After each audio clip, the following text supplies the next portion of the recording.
이 시간 함께 하나님 말씀 같이 여시겠습니다. 오늘 우리에게 주신 하나님의 말씀은 고린도전서 13장 1절에서 13절까지의 말씀입니다. 제 성경으로 신약 279면 280면 어간에 있습니다. 고린도전서 13장 1절에서 13절까지의 말씀.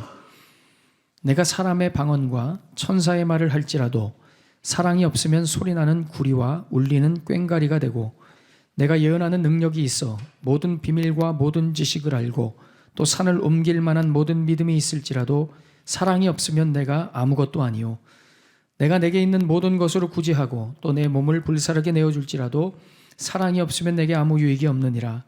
사랑은 오래 참고, 사랑은 온유하며 시기하지 아니하며, 사랑은 자랑하지 아니하며 교만하지 아니하며 무례히 행하지 아니하며 자기의 유익을 구하지 아니하며 성내지 아니하며 악한 것을 생각하지 아니하며 불의를 기뻐하지 아니하며 진리와 함께 기뻐하고 모든 것을 참으며 모든 것을 믿으며 모든 것을 바라며 모든 것을 견디느니라. 사랑은 언제까지나 떨어지지 아니하되 예언도 패하고 방언도 그치고 지식도 패하리라. 우리는 부분적으로 알고 부분적으로 예언하니 온전한 것이 올 때에는 부분적으로 하던 것이 패하리라. 내가 어렸을 때에는 말하는 것이 어린아이와 같고 깨닫는 것이 어린아이와 같고 생각하는 것이 어린아이와 같다가 장성한 사람이 되어서는 어린아이의 일을 버렸노라. 우리가 지금은 거울로 보는 것 같이 희미하나 그때에는 얼굴과 얼굴을 대하여 볼 것이요, 지금은 내가 부분적으로 하나 그때에는 주께서 나를 아신 것 같이 내가 온전히 알리라. 그런즉 믿음, 소망, 사랑 이 세 가지는 항상 있을 것인데 그 중에 제일은 사랑이라. 아멘. 자, 오늘 13절의 말씀에 보시면 유명한 구절입니다. 유명한 구절 다 같이 한번 읽어보겠습니다. 시작.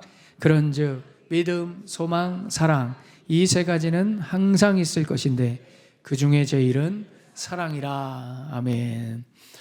여러분, 이 말씀은 사랑이 믿음보다 소망보다 더 중요하거나 우월하다, 이것을 의미하는 것보다는 영원이라는 개념에서 비춰볼 때, 영원이라는 개념에서 비춰볼 때 믿음과 소망은 더 이상 필요 없어서 폐지되는 때가 온다는 거예요.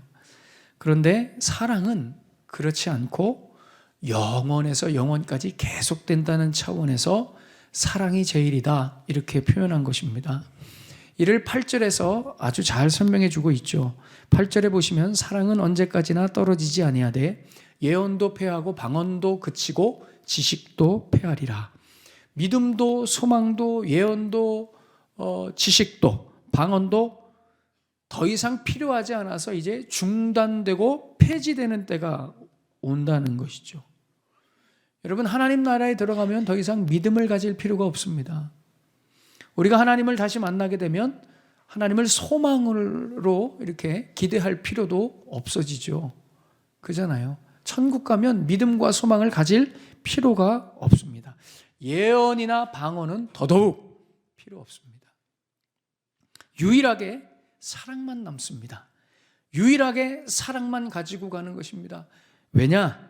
하나님이 사랑이시기 때문입니다. 아멘. 여러분, 하나님이 사랑이시다 할 때는 하나님이 가지고 계신 속성이 사랑이다라는 이런 정의나 개념이 아닙니다. 하나님이 사랑이시다 할 때는 하나님은 사랑의 본체시라는 정의요 개념입니다. 그러니까 God has love가 아니라 God is love입니다. 하나님은 사랑을 가지신 분이 아니라 사랑이시죠. 그렇기 때문에 요한일서 4장 16절에서 말씀하는 이 선포처럼 하나님은 사랑이시라. 테오스 아가페 에스틴, 하나님은 사랑이시라. 그래서 이 사랑이라는 것은 하나님 본체시기 때문에, 하나님의 본체적 개념이기 때문에 사라지지 않습니다. 사랑이 사라지려면 하나님이 죽거나 사라져야 됩니다. 그러나 그러실 일은 없죠. 그래서 사랑만 여러분 영원한 것입니다. 반면에 우리의 믿음이나 우리의 소망은 언젠가 사라집니다. 왜냐? 이런 것들은, 믿음이나 소망은 인간인 우리가 보이지 않는 하나님에 대해 갖게 되는 것이기 때문에 언젠가 하나님을 눈앞에서 보게 되거나 하나님을 만나면 더 이상 믿음이나 소망이 필요 없어진다는 것이죠. 그래서 오늘 12절의 말씀에 보시면 이렇게 말씀하죠. 우리가 지금은 거울로 보는 것 같이 희미하나 그때에는 얼굴과 얼굴을 대하여 볼 것이요 지금은 내가 부분적으로 하나 그때에는 주께서 나를 아신 것 같이 내가 온전히 알리라. 아멘. 지금은 믿음이나 소망이라는 거울로 하나님을 희미하게 부분적으로 본다는 거예요. 그런데 나중에는 하나님과 얼굴을 맞대어 대면할 때 하나님을 분명하게 보게 되는데 우리가 봤던 하나님이 실제로 보니 하나님은 사랑이시다. 사랑의 실체시라는 거예요. 그리고 우리가 가졌던 믿음도 우리가 가졌던 소망도 자세히 보니 그 모든 것의 근원은 실체는 사랑이었더라 하는 것이 이제 하나님을 만나게 되면 밝혀지게 된다는 것입니다. 여기서 중요한 포인트는 무엇이냐? 이 믿음과 소망으로 우리는 어떤 하나님을 보게 되는 것이냐? 바로 사랑의 하나님이라는 것입니다.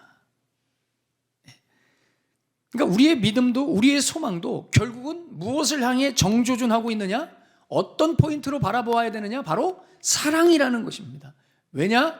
사랑만 죽음이라는 관문을 뚫고 영원으로 통과할 수 있기 때문에 그래요. 여러분, 믿음과 소망은 죽음을 뚫고 하나님 앞에 가지 못합니다.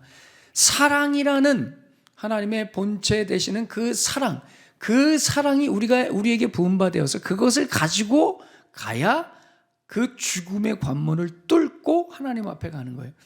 여러분, 예수님도 우리 가운데 오실 때 무엇으로 오셨을까요? 믿음으로 오셨을까요? 소망으로 오셨을까요? 아닙니다. 예수님도 우리 가운데 오실 때 사랑을 가지고 오셨습니다. 왜냐? 사랑만 죽음을 통과할 수 있습니다. 사랑만 죽음을 이기죠. 사랑만 두려움을 이기는 것입니다. 그래서 엄밀히 말씀드리면 우리가 예수님을 믿음으로 구원받는다기보다는 예수님을 사랑해서 구원받는 것입니다. 예수님을 사랑해서 우리가 소망으로 구원의 자리까지 간다기보다는 하나님을 사랑해서 거기까지 가게 되는 것입니다. 그러니까 여러분들의 모든 믿음과 여러분들의 모든 소망은 사랑을 기초하고 나중에 사랑으로 그 모든 것이 진면모가 드러나는 것입니다. 그래서 제 생각에는 제가 이 고린도전서 13장 13절을 편집한다면 저는 이렇게 바꿔도 되지 않을까. 물론 그렇게 바꾸면 안 됩니다, 여러분. 그러나 이 구절은 이렇게 바꿔도 되지 않는가 생각됩니다. 다 같이 한번 읽어볼까요? 시작. 믿음, 소망, 사랑.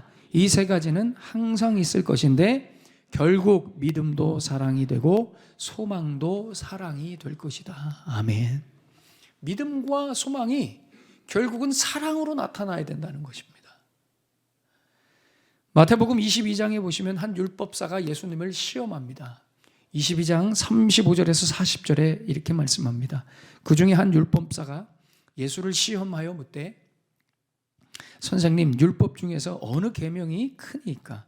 예수께서 이르시되 내 마음을 다하고 목숨을 다하고 뜻을 다하여 주 너희 하나님을 사랑하라 하셨으니 이것이 크고 첫째 되는 계명이요 둘째도 그와 같으니 내 이웃을 내 자신과 같이 사랑하라 하셨으니 이 두 계명이 온 율법과 선지자의 강령이니라. 아멘. 우리 예수님께서 율법을 딱 두 가지 계명으로 정리해 주셨습니다. 하나님을 사랑하는 것과 이웃을 사랑하는 것입니다. 이것이 온 율법과 토라와 선지자, 여기서 선지자라고 했는데 원문에 보면 선지자, 나비가 아니라 느비임이라고 하는 구약의 선지서입니다. 그러니까 성경을 구약에서 보통 타나크라고 하는데 토라, 느비임, 케투빔이죠. 그래서 이 당시에는 여러분 성경은 신약은 없었습니다. 구약만 있었잖아요. 그러니까 토라와 느비임은 성경을 대표하는 겁니다. 예수님께서 말씀하시는 거예요. 자, 제일 중요한 계명은 하나님을 사랑하고 너희들이 이웃을 사랑하는 것이다. 이것이 토라와 느비임, 성경 전체가 주는 가장 중요한 핵심 메시지다 이겁니다. 이 말씀도 이런 맥락에서 이해를 해야 되는 것이죠. 여러분, 유대인들은 613개나 되는 율법을 지킴으로 본인들이 의로워지고 하나님 나라에 들어간다고 생각했습니다. 어림없는 생각입니다. 왜냐? 여러분, 인간의 행위는 죽음을 뚫을 수 없습니다. 여러분, 인간의 어떤 행위도 죽음을 뚫을 수는 없습니다. 영원으로 진입할 수 없습니다. 613개를 완벽히 다 지켜내도 하나님 앞에 설 수 없습니다. 왜 그럴까요? 이유는 생각보다 생뚱맞습니다. 하나님이 사랑이시기 때문입니다. 하나님이 사랑이시기 때문에 인간의 행위로 죽음을 뚫고 하나님 앞에 갈 수 없는 것입니다. 기가 막힌 공식이죠. 하나님이 사랑이시기 때문에 우리는 사랑으로만 하나님 앞에 갑니다. 사랑으로만 하나님이 받아주시는 것입니다. 중요한 원리죠. 그러니 행위라는 것도, 우리의 믿음이라는 것도, 우리가 가진 소망이라는 것도 결국은 사랑이라는 것으로 나타나지 않으면 아무것도 아니라는 것입니다. 여러분, 사랑으로 구현되지 않는 믿음, 사랑으로 구현되지 않는 소망, 능력, 선행, 그 어떤 것도 여러분 죽음을 이기고 하나님 앞에 갈 수 없는 것입니다. 여러분, 믿음이 있으십니까? 그럼 여러분들의 믿음이 사랑으로 나타나야 됩니다. 성경을 달달 외우고 많이 암송하시고 성경 공부 많이 하셨습니까? 그럼 그만큼 사랑으로 보이셔야 됩니다. 사랑으로 보이셔야 됩니다. 예배 잘 드리고 늘 기도하고 가끔 선한 일도 했어요. 여러분, 그렇다면 그 예배드림과 기도함과 그 선행이 반드시 사랑의 열매로 나타나야 되는 거예요. 사랑으로. 어떤 사랑으로? 그럼 어떤 사랑으로? 그렇습니다. 오늘 4절 이하에 나오죠. 이런 사랑의 내용으로 우리의 삶에 나타나야 됩니다. 사랑은 오래 참고. 저는 이 대목에서 늘 놀랍니다. 왜냐? 사랑을 정의하는데, 그 수많은 미사 요구 중에 사랑을 정의하는데 사랑의 첫 번째 정의가 뭐예요, 여러분? 오래 참는 것입니다. 놀랍지 않습니까? 여러분, 사랑은 오래 참는 것입니다. 사랑이 있다, 오래 참는 것입니다. 사랑은 오래 참고, 사랑은 온유하며 시기하지 않고, 자랑하지 않고, 교만하지 않으며, 무례하게 행동하지 않고, 이기적이지 않고, 자신의 유익을 구하지 않고, 성내지 않고, 악한 것을 생각하지 않고, 불의를 기뻐하지 않는 것이 바로 사랑입니다. 여러분, 이 사랑의 행위는 모두 나를 둘러싼 다른 사람들에 관한 것입니다. 다른 사람들에 관한 것이죠. 지난주에도 말씀드렸지만 믿음은 초월적인 어떤 능력으로 증명되는 것이 아닙니다. 내가 얼마나 오래 참느냐, 이것으로 여러분 믿음은 증명되는 것입니다. 내가 어떤 신령함이나 비범한 능력으로 평가되는 것이 아닙니다. 얼마나 예의가 바르냐, 얼마나 타인의 유익을 위해 배려했느냐, 얼마나 겸손했느냐, 이것으로 평가되는 것입니다. 저는 이 대목에서 아직도 저의 과거의 한 사건이 여전히 생각납니다. 이렇게 오랫동안 생각난다는 것은 그만큼 그게 저에게 상처였다는 것이죠. 참 그 사건이 저에게는 상처였습니다. 제가 20년 전에 이제 신학교 대학원을 다닐 때 제가 학비를 벌어보겠다고 이렇게 아르바이트를 했던 적이 있습니다. 여러 가지 아르바이트를 했는데, 그때 아르바이트를 구하러 이렇게 다닐 때 한 업체에 면접을 봤습니다. 어떤 업체냐면 그 의료기, 안마기 이렇게 누워서 의료기 취급하는 업체였는데, 이 예화를 들으신 분도 계실 텐데, 이 의료기 업체였어요. 그래서 제가 이력서를 보내고 또 이렇게 면접을 보게 됐습니다. 면접을 보는데 그 사장님께서 제 이력서를 이렇게 보시더니 이력서에 이렇게 신학교 재학 중이라고 이렇게 나와 있잖아요. 사장님이 이렇게 말씀하신 거예요. 보통 일반적인 면접, 아르바이트의 일반적인 면접이라면 뭐라고 질문을 해야 맞는 겁니까? 의료기를 취급하는 업체니까 우리 의료기가 좀 무거운데 어떻게 힘 잘 쓰시나요? 이런 질문을 해야 되잖아요. 며칠까지 몇 달 정도 일할 수 있으세요? 뭐 이런 질문을 하는 게 정상이잖아요. 그런데 뜬금없이 맨 첫 질문이 이거였습니다. 이력서를 쭉 보더니 신학생이시네요. 그러더니 갑자기 뜬금없이 그럼 방언하시나요? 그러는 거예요. 갑자기 방언할 줄 아세요? 그러는 거예요. 제가 얼마나 상처가 됐는지 지금까지 생각이 나겠어요. 너무 당황스러워서 못합니다. 그랬더니 이분이 막 한숨을 푹푹 쉬면서 아니 신학생이 사역자가 방언을 못하고 어떻게 사역을 하시려고 그럽니까? 저를 막 우리 전도사님한테도 안 혼나 봤는데 아니 이 사장님한테 제가 막 혼나는 거예요. 그러면서 이런 말씀을 하시는 거예요. 지금 아르바이트를 구할 게 아니라 지금 가서 기도하셔서 방언을 받으셔야 된다고. 제가 얼마나 상처가 됐으면 아직까지 생생하게 기억이 나는지. 알고 봤더니 이제 그분이 대전에서 가장 큰 그 순복음교회가 있습니다. 대전 순복음교회라고 가장 큰 교회예요. 한 10,000명 모이는 순복음교회 장로님이셨더라고요. 처음부터 다짜고짜 방언할 수 있는 거예요. 여러분, 이 믿음이 자기 자랑만 있는 것이죠. 믿음이 방언을 할 줄 아느냐 못하느냐로만 결정 내린 거예요. 이분은 그렇게 무례할 수가 없습니다. 못할 수도 있잖아요. 그죠? 무례합니다. 그렇게 교만할 수 없어요. 제가 너무 화가 나서 서로 마음에 안 들어서 그분은 제가 방언을 못해 마음에 안 들고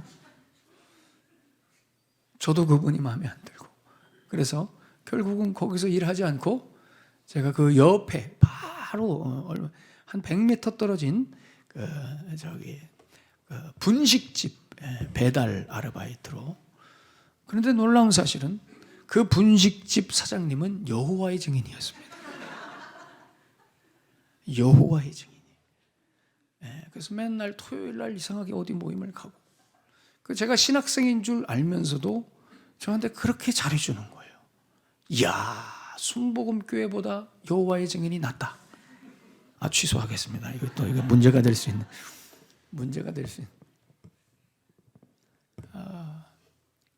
그분은 너무 잘해주시. 제가 좀 많이 먹습니까? 제가 계속 식당에서 먹어도 계속해서 호의를 베풀어 주시고 너무 좋은 분이었어요. 여러분, 참 이런 믿음은 안타까운 것입니다. 이게 왜 그러냐? 방언은 받았을지언정 예수 그리스도의 십자가의 사랑을 풍성하고 충분히 경험하지 못한 것입니다. 여러분, 우리 예수님께서 우리에게 베풀어 주신 사랑은 어떤 사랑입니까? 자기 희생과 자기 포기와 자기 버림의 사랑입니다. 로마서 5장 6절에서 8절의 말씀해 보세요. 우리가 아직 연약할 때에 기약대로 그리스도께서 경건하지 않은 자를 위하여 죽으셨도다. 의인을 위하여 죽는 자가 쉽지 않고 선인을 위하여 용감히 죽는 자가 혹 있거니와 우리가 아직 죄인 되었을 때 그리스도께서 우리를 위하여 죽으심으로 하나님께서 우리에 대한 자기의 사랑을 확증하셨느니라. 아멘. 우리가 죄인 되었을 때, 개념 없었을 때, 죄에 허우적되었을 때, 사랑해 줄 만한 하등의 이유가 없는 그때에 나를 위해 십자가에서 몸찢어 죽으심으로 그 하나님의 사랑을, 예수님의 사랑을 확증하셨다는 겁니다. 얼마나 놀랍습니까, 여러분? 자기 버림과 헌신의 사랑이죠. 이 사랑에서 여러분 믿음이 나온 것입니다. 에베소서 5장 1절에서 2절의 말씀에도 보십시오. 그러므로 사랑을 받는 자녀같이 너희는 하나님을 본받는 자가 되고 그리스도께서 너희를 사랑하신 것 같이 너희도 사랑 가운데서 행하라.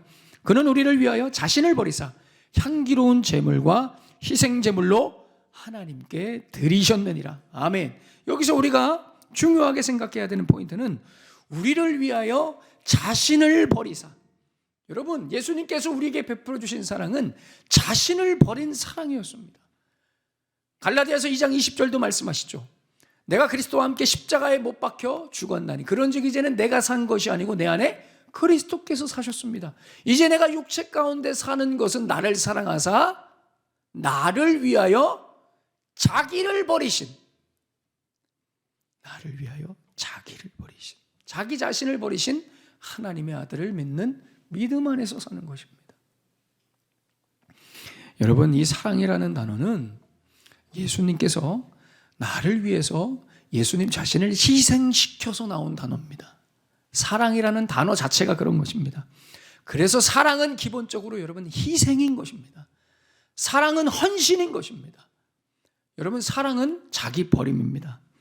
사랑은 나를 포기하고 나를 죽여서 다른 사람을 유익하게 하는 것이 사랑입니다. 그렇기 때문에 오래 참음이 필요한 것이죠. 사랑이 가지는 중요한 핵심이고 정의입니다. 여러분, 이 세상에도 사랑이 넘쳐납니다. 남녀 간의 사랑도 있고 형제 간의 사랑도 있고 친구 간의 사랑도 있고 부모 자식 간의 사랑도 있습니다. 세상에 많지요. 근데 여러분, 우리가 왜 부모 자식 간의 사랑을 최고로 칩니까? 왜 최고로 치죠? 그렇습니다. 부모는 자식을 위해 죽을 수 있습니다. 그잖아요. 세상에 어떤 사랑이 여러분 내 목숨을, 내 것을 포기하고 사랑할 수 있는 사랑이 있습니까? 없죠. 없어요. 부모만이 할 수 있죠. 그래서 부모의 사랑이 위대한 것입니다. 그래서 다른 사랑들은 다 실패하는 거예요. 왜요? 사랑을 감정적으로만 생각하고요.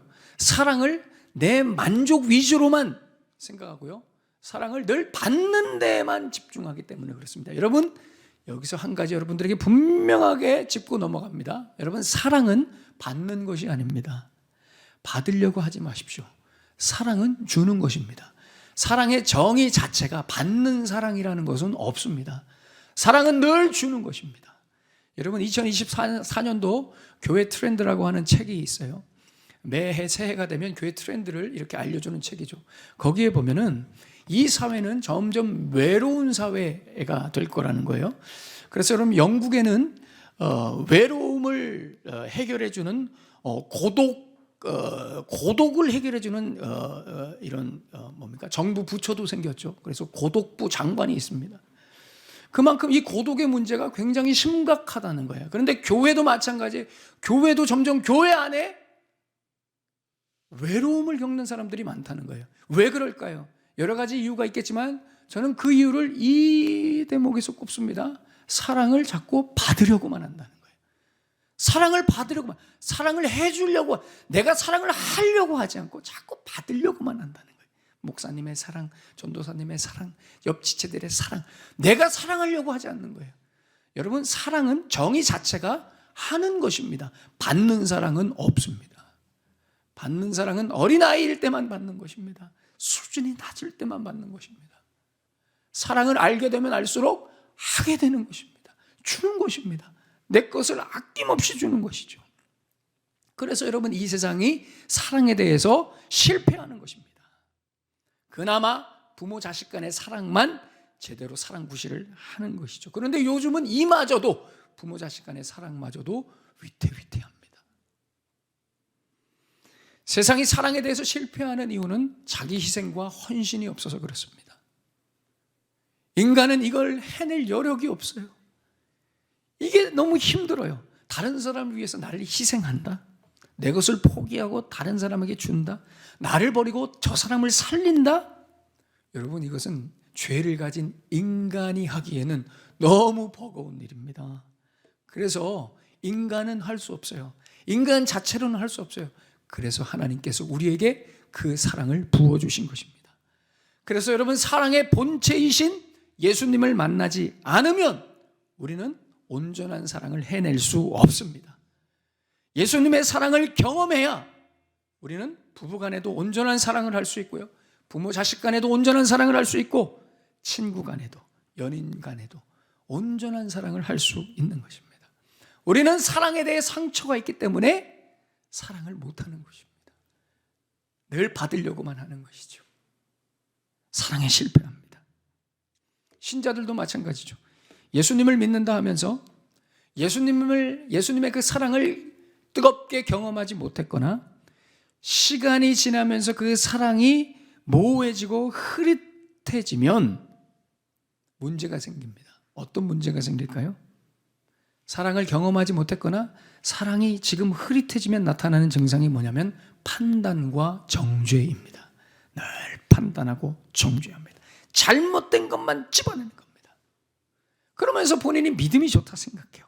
믿음이 좋아서 나는 보여서 그걸 집어냈다고 생각해요. 그렇지 않습니다. 사랑이 없는 겁니다. 지금 사랑이 말라가고 있다는 증거입니다. 집어내고 정죄하고 판단하고 사랑이 말라가고 있습니다. 그러니 늘 피곤합니다. 믿음 생활이 늘 피곤한 이유가 뭐예요? 늘 잘못된 걸 집어내고 탐색하고 파헤치고 싫은 소리하고, 그러니 점점 피곤한 겁니다. 이게 저한테 하는 소리입니다, 여러분. 제가 이 설교를 준비하면서 참 많이 회개했습니다, 사실. 제가 그렇잖아요, 그죠? 동의하시죠? 제가 그래요. 제가 저를 알아요.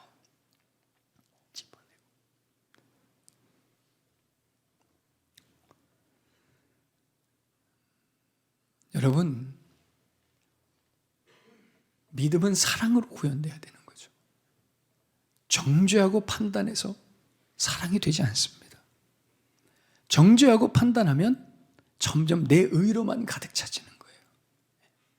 자꾸 꼬집고 이거 이렇게 해야지, 옳지 않아. 사랑이 말라가고 있다는 증거입니다. 예전에는 뭐 지금도 그렇지만 새벽 예배 그 차량 운행을 많이 했죠. 그래서 젊은 전수사님들이 매일 새벽 예배 운행을 했어요. 저도 한 교회에서 사역할 때 새벽 예배를 매일 운행했는데 그 교회는 365일 중에 364일 새벽 예배를 했습니다. 하루는 왜 안 했을까요? 송구영신 예배 때문에 안 해요. 364일 새벽 예배를 했단 말이에요. 제가 매일 새벽 운행을 했어요. 부천에서 인천까지 매일 새벽 운행을 했단 말이에요. 지금 생각해 보면은 정말 하나님의 은혜가 아니었다면 제가 이 자리에 설 수 없을 정도로, 왜냐하면 새벽 예배 운행 갔다 오면 새벽 예배 운행한 게 기억이 안 납니다. 무슨 얘기예요? 졸면서 했다는 거예요. 얼마나 졸립니까? 맨날 새벽 3시 반에 일어나서 4시에 운행 나가서 새벽 예배 운행 많이 했죠. 한 권사님이 늘 새벽 예배를 다니시는데 하루는 전도사님이 늦잠을 자서 새벽 예배 운행을 안 한 거예요. 얼마나 큰 대욕죄입니까, 여러분? 그죠? 큰일 났죠. 권사님이 분노하시면서 그 다음날 교회 오셔가지고 이거 말이야, 전사님이 지난 새벽에 안 나오셔가지고 내가 그 밤 공기에 고생하고 기다리다 들어갔다. 전도사가 말이야, 나중에 목회 어떻게 하려고 새벽에 바닥바닥 일어나셔야지 하면서 막 교회에 막 이렇게 소위 말해서 민원을 넣었단 말이죠. 여러분, 이 대목에서 여러분들에게 좀 권면드리고 싶은데, 여러분, 전도사님들 잘해 주셔야 됩니다. 그리고 전도사님들에 대해서 예의를 갖추셔야 됩니다. 특별히 호칭에 대해서. 어떤 교회는 전도사님을 이렇게 부르는 교회도 제가 봤습니다. 어이, 뭐 이렇게 어이가 없죠. 참 죄송합니다. 전도사님에 대해서 그렇게, 여러분, 전도사님도 목회자입니다. 여러분, 전도사님에 대한 예의는 저에 대한 예의입니다.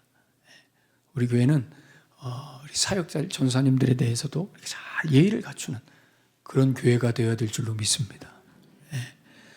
어쨌든 여러분, 이 권사님이 막 화가 났어요. 전도사님이 말이야, 어떻게 목회하려고. 근데 재밌는 사실은 그 권사님 아들도 사역자였더라고요. 그 권사님 아들도 전도사님이었던 거예요. 그 한날 전도사님이, 그 아들 전도사님이 그 권사님한테 전화한 거죠. 엄마, 내가 어제 새벽 예배 빵꾸를 냈어요. 어떻게 하면 좋아? 교회에서 난리가 났어요. 그 권사님이 뭐라고 했게요? 아이고, 얼마나 피곤했으면 네가 새벽 예배 빵꾸를 냈니? 얼마나 피곤해. 좀 다른 사람 좀 세우지. 그 교회는 너밖에 없다니.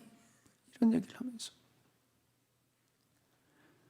괜찮아, 이해해 주실 거야, 권사님들이. 여러분, 이게 사랑이죠.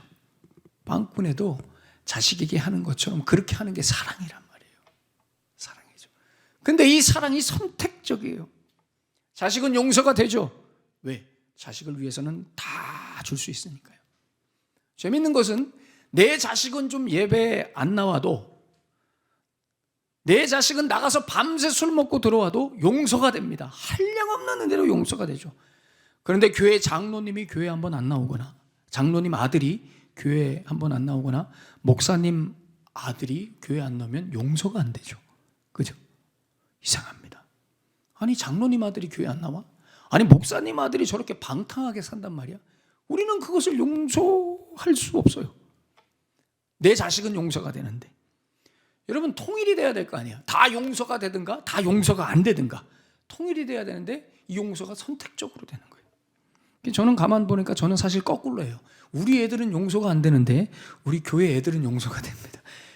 우리 애들은, 저희 집 애들은 교회 안 나오면 용서가 안 되는데, 우리 다른 친구들은 교회 안 나와도 용서가 돼요. 저도 이상하죠. 어쨌든 여러분, 용서가 안 되는 것은 내가 지금 하나님 사랑을, 예수님 사랑을 충만하게 풍성하게 경험하고 있지 않다는 증거 중에 하나입니다. 그러니 믿음이 사랑으로 나가는 것이 아니라 판단과 정죄로 나가는 거예요. 여러분, 예수께서 나를 희생하신 그 사랑, 자기 몸을 버리신 그 사랑, 나를 위해 죽기까지 복종하신 그 사랑을 우리가 알아야 됩니다. 그리고 그 사랑을 늘 경험해야 됩니다. 그래야 우리는 판단과 정죄하지 않고 사랑으로 우리의 믿음의 실력을 발휘하게 되는 줄로 믿습니다. 그리고 여러분, 사랑을 받잖아요. 내가 늘 그 사랑 가운데 거하잖아요. 그러면 내가 그 사람을 위해서 무엇을 할 수 있을까를 고민합니다. 한마디로 그 사람의 회복을 위해서 고민한다는 거예요. 정죄와 판단은 사람을 죽이기만 하죠. 근데 사랑은 그 사람을 살리는 겁니다. 회복시키는 거예요. 내가 무엇을 할 수 있을까 고민하는 거예요. 제가 지난 주간에 아주 큰 마음이 따뜻해지는 큰 감동을 받았습니다.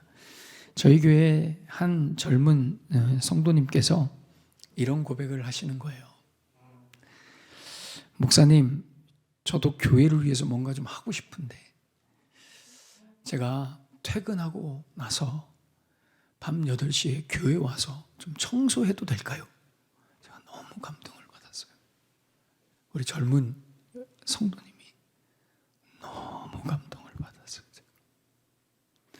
제가 이분을 이렇게 볼 때 그동안에는 이렇게 말씀을 들으면서 좀 어려워하시기도 하시고 힘들어하시기도 하시는데, 점점 말씀을 들으시면서 얼굴 표정이 바뀌고 하나님의 사랑을 경험하고 예수님의 사랑을 경험하시는 것 같아요.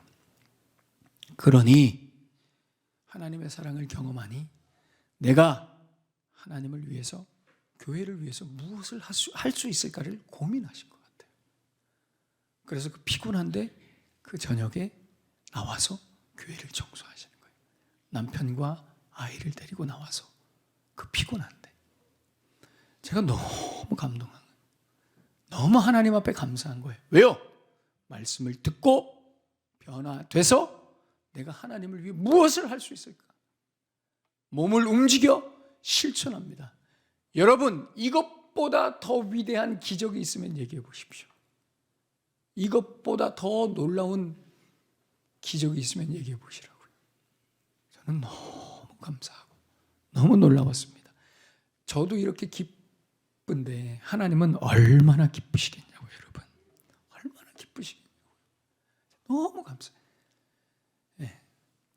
오랜만에 목회할 보람이 나는 아주 아무 소망이 목회예요. 이런 말하면 또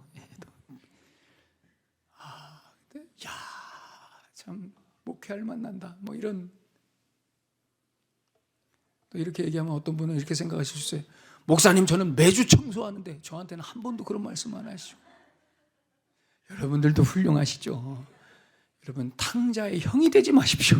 탕자 형처럼 그렇게 이렇게 불평하고 그러면 안 됩니다. 얼마나 귀합니까? 이 성도님이, 그잖아요. 우리 젊은 성도님이 저녁에. 사랑하는 여러분, 믿음은 사랑으로 증명됩니다. 꼭 기억하십시오. 오늘 2절 다시 한번 우리 읽어보겠습니다. 2절 다 같이 읽겠습니다. 2절 시작. 내가 예언하는 능력이 있어 모든 비밀과 모든 지식을 알고 또 산을 옮길 만한 모든 믿음이 있을지라도 사랑이 없으면 내가 아무것도 아니요. 아멘. 사랑이 없으면 믿음은 아무것도 아니랍니다. nothing. 믿음이 없는 겁니다. 왜냐? 믿음이라는 것은 예수님께서 나를 사랑하신 그 사랑에서 나왔기 때문에, 예수님의 그 자기 희생, 자기 헌신, 낮아짐, 우리가 아직 죄인 되었을 때 우리를 위해 십자가에서 몸찢어 죽으심으로 완성하신 그 사랑, 그 사랑에서 우리의 믿음이 나왔기 때문에 그 사랑을 받은 사람들이라면 우리의 믿음은 반드시 사랑으로 나타나게 되어 있다는 것입니다. 사랑하는 여러분, 믿음이 있으십니까? 더 사랑하셔야 됩니다. 더 이해하셔야 됩니다. 이해해 주십시오. 여러분, 더 참으셔야 됩니다. 예의를 갖추셔야 됩니다. 여러분들의 시간과 물질을 더 희생하셔야 됩니다. 판단과 정죄를 내려놓고 품어주시고 그분을 위해 기도하셔야 됩니다. 그게 믿음입니다. 그게 믿음. 여러분, 판단과 정죄는 아무것도 달라지지 못하게 합니다. 살리지 못해요. 판단과 정죄는 다시 말씀드리지만 죽이죠. 회복시키지 못합니다. 오직 사랑만 사람을 회복시킵니다. 사랑만 사람을 살게 하는 거예요. 교회도 마찬가지죠. 그래서 우리의 사랑으로 이웃도, 교회도, 가정도, 이 사회도 회복되고 변화될 줄로 믿습니다. 사랑하는 여러분, 사랑이 없으면 아무것도 아닙니다. 다시 사랑으로 도전하게 되시기를 축원합니다. 그래서 저와 여러분 안에 있는 이 믿음이 예수님 사랑받아 생겨난 믿음이라는 것을 꼭 증명해내시기를 예수님의 이름으로 축원합니다. 기도하겠습니다.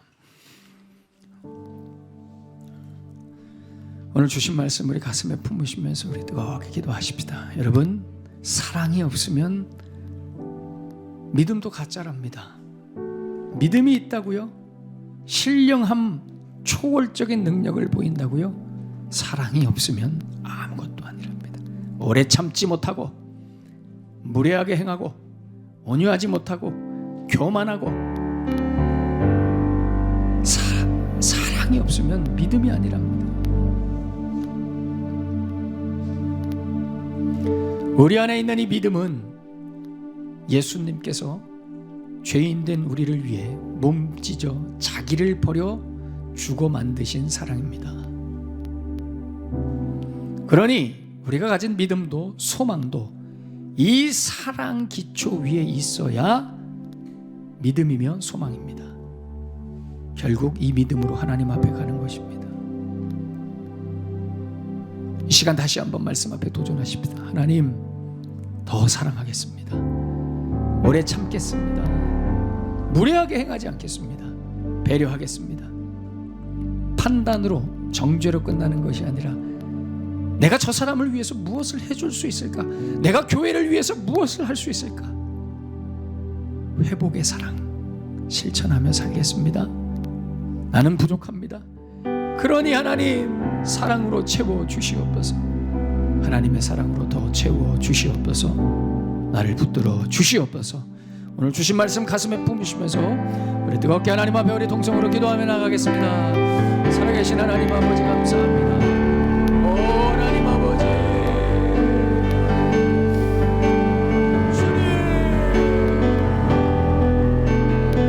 주님, 은혜를 내려주시옵소서. 하나님, 나는 연약합니다. 하나님의 사랑을 부어주시옵소서. 하나님의 사랑을 부어주시옵소서. 정죄하고 판단으로 끝나는 것이 아니라 살리는 사람 되게 하여 주시옵소서. 믿음 되게 하여 주시옵소서. 오 하나님, 사랑의 믿음, 사랑의 공동체 되게 하여 주시옵소서. 하나님 감사합니다. 하나님, 사랑이 없으면 아무것도 아님을 이 시간 다시 고백합니다. 우리에게 주신 믿음은 우리 예수님께서 죄인된 우리를 위하여 자기 몸을 버리사 몸찢어 십자가에서 죽으심으로 완성하신 사랑의 믿음인 줄로 믿습니다.